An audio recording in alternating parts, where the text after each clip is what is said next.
안녕하세요. 오늘 저희가 좀 깊이 들여다볼 자료는요. 미국 오클랜드에 있는 오이코스 대학교에 관한 것들입니다. 여기가 2004년에 세워져서 올해 딱 20주년이 됐더라고요. 아, 벌써 20년이군요. 시간이 빠르네요. 네.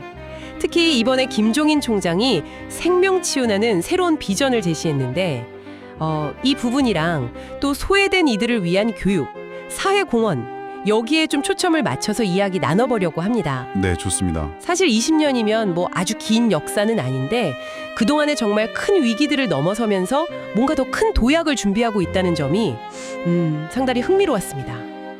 자, 그럼 바로 시작해볼까요? 네, 그 20주년을 말아서 새로 내건 건화 기념이 바로 생명치유, 영어로는 사노스 힐링인데요.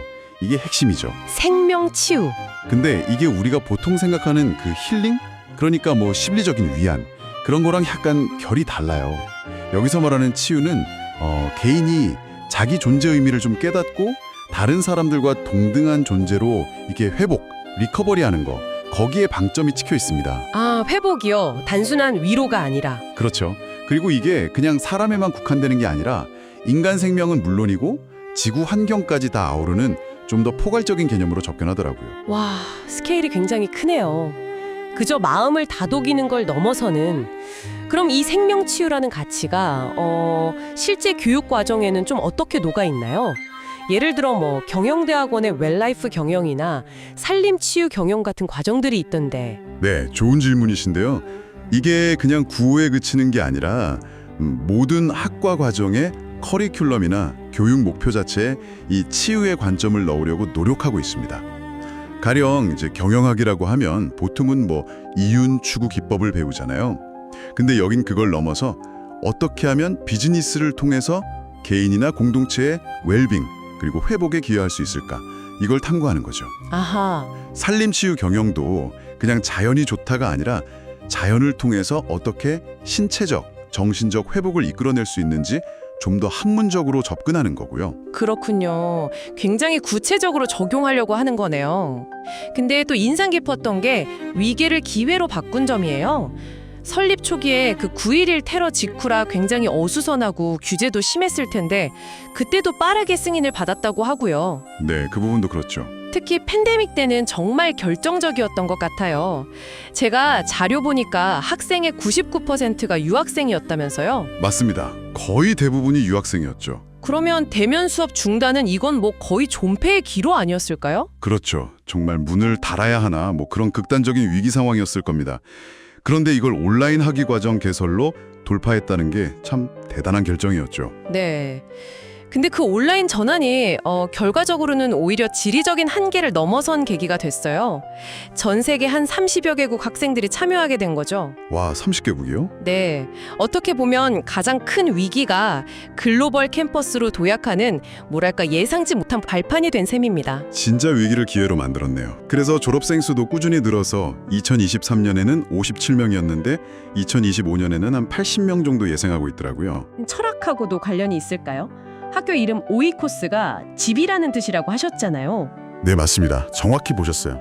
오이코스, 즉 집이라는 이름처럼 특히 이제 제3세계 출신이나 여러 이유로 교육 기회가 좀 부족했던 학생들에게 단순한 배움터를 넘어서 좀 따뜻한 공동체, 말 그대로 집이 되려는 목표가 아주 강합니다.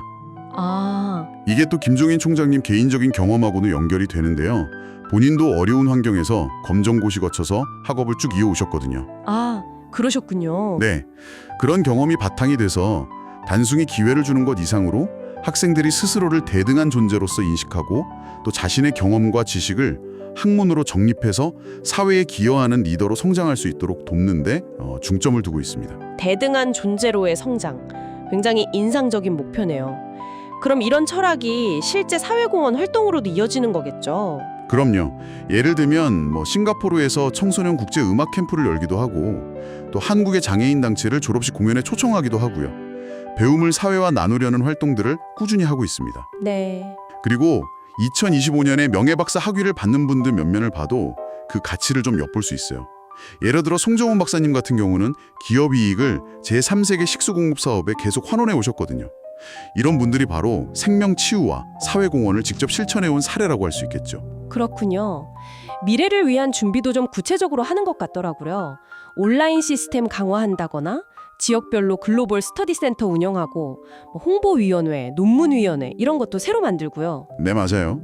그리고 20주년 기념 행사 내용도 좀 흥미로웠어요.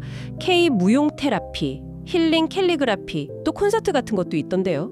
네, 그런 행사들은 이제 예술하고 학문을 좀 융합해서 그 치유의 가능성을 더 다각적으로 모색하려는 시도라고 볼 수 있습니다. 단순히 학문적인 성과에만 머무는 게 아니라 문화나 예술을 통해서 생명 치유라는 가치를 더 널리 알리고 또 실천하려는 의지를 보여주는 거죠. 네, 들어보니까 오이코스 대학교 정말 20년이라는 시간 동안 생명 치유라는 좀 독특한 철학을 가지고 여러 큰 위기들을 오히려 도약의 발판으로 삼았네요. 그리고 소외된 이들을 위한 글로벌 교육기관으로 성장하면서 지식 전달뿐만 아니라 사회에 기여하는 리더를 키려는 노력이 아주 뚜렷해 보입니다. 그렇습니다. 단순한 교육기관을 넘어서 정말 개인의 회복과 성장을 돕는 일종의 치유 공동체를 지향한다. 이게 이 대학의 가장 큰 특징이자 강점이라고 할 수 있겠습니다. 네, 오늘 저희가 살펴본 이 오이코스 대학교 이야기처럼 개인의 회복과 성장을 돕는다는 이 치유의 관점을요, 청취자 여러분께서는 교육 분야 외에 또 어떤 영역에 적용해 볼 수 있을지, 혹은 여러분 삶 속에서는 이걸 어떻게 실현해 볼 수 있을지 잠시 생각해 보시는 것도 좋지 않을까 싶습니다.